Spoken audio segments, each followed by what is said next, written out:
السلام عليكم ورحمة الله وبركاته. متتبعي ومتتبعات قناة الربيع للتنمية والثقافة، سعيد بلقياكم في فيديو جديد عن موضوع من المواضيع التي نسعى من خلالها إلى الارتقاء بالذات. كيفاش الإنسان يطور نفسه باش ينجح في حياته وفي حياته الدنيوية والأخروية باش يكون عندنا توازن. فيديو اليوم غنطرح فيه واحد الإشكال مهم جدا.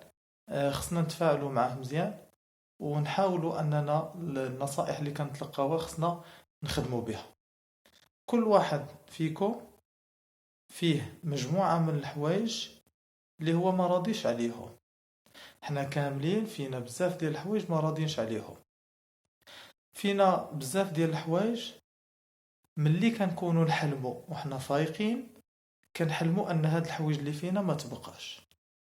ملي كنتاملوا وكنخموا كنلقاو ان هاد الحوايج هادي هي سبب التراجع ديالنا، هي سبب من الاسباب اللي ما خلاتناش نكونوا في مستوى افضل. فاذا كنا غاديين مزيان راه فينا شي حوايج اللي ما مخليناش نمشيو افضل بكثير. اذا هاد الحوايج اللي فينا كنطرحوا عليها سؤال، هو اشنو اللي درنا، اشنو اللي درتي انت وانتي باش تغلبوا على هاد الحوايج؟ شنو اللي درتو او شنو اللي كديروا او شنو اللي ناويين ديروا باش تحيدوا هاد الحوايج هادي؟ اذا هذا هو السؤال. اي واحد فينا في حوايج خايبين تيقول مع نفسه لو كان ما كانش عندي هاد المشكل او هذا او هذا كنت غادي نكون افضل. طبيعة الحال كنتكلموا على الاشياء اللي في استطاعتنا اننا نغيروها. اما اللي ما في استطاعتناش نغيروها هذا لا، هذا موضوع اخر. لكن كاين اشياء، كاين عادات سيئة اللي فينا احنا بامكاننا اننا نغيروها.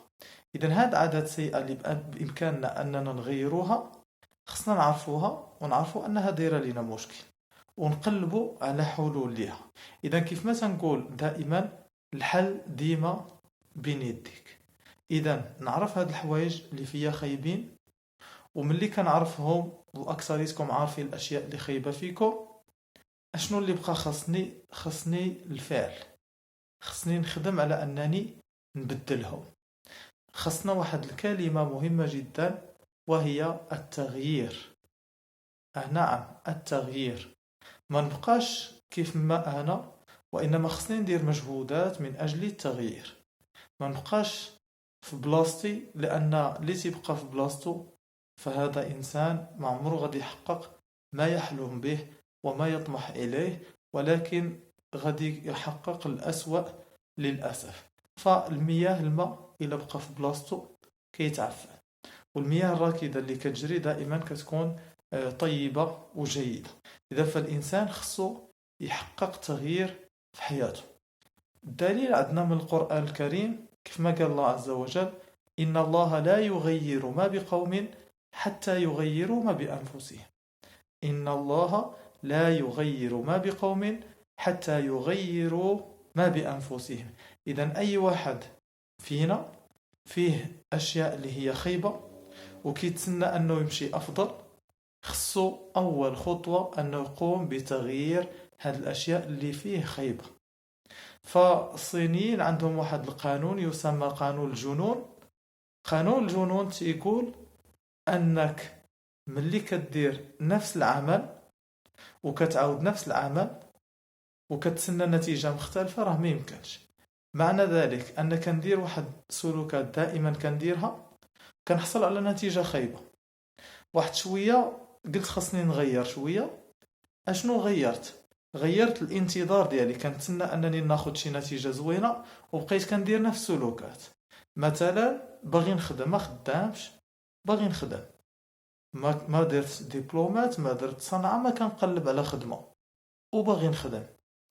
اذا فانا كندير نفس السلوكات، انني ناعس، انني ما كنقلبش على خدمة، انني ما درت صنعة، انني ما كنتعلم حتى حاجة وباغي الخدمة تجي عندي. اذا فهذا لا يعقل، وهذا امر غير ممكن وصعب التحقيق. اذا فباش يكون تغيير خصنا نغيروا اللي في نفوسنا، خصنا نغيروا اللي في الذهن ديالنا. إذا ملي يكون التغيير في الداخل ديالنا فالله عز وجل كيغير علينا، كما قال الله عز وجل إن الله لا يغير ما بقوم حتى يغيروا ما بأنفسهم. إذا فاللي كيشوف الحياة كحلة، الحياة مظلمة، ما كاين ما يدار وما غيرش هاد النظرة ديالو، كيفاش غيتغير؟ واللي هو دائما متشائم كيفاش غيتغير؟ واللي هو دائما تضيع الوقت وتضيع الفلوس كيفاش غيتغير؟ واللي هو ما كيقلبش وما كيجتهدش وما كيسعاش للتغيير كيفاش غيتغير احواله للافضل؟ اذا القاعده اللي خصنا ناخذ اننا خصنا نغيروا اللي في الداخل ديالنا. قال الله عز وجل ان الله لا يغير ما بقوم حتى يغيروا ما بانفسهم. بغيت نتغير للافضل، نغير لي في النفس ديالي.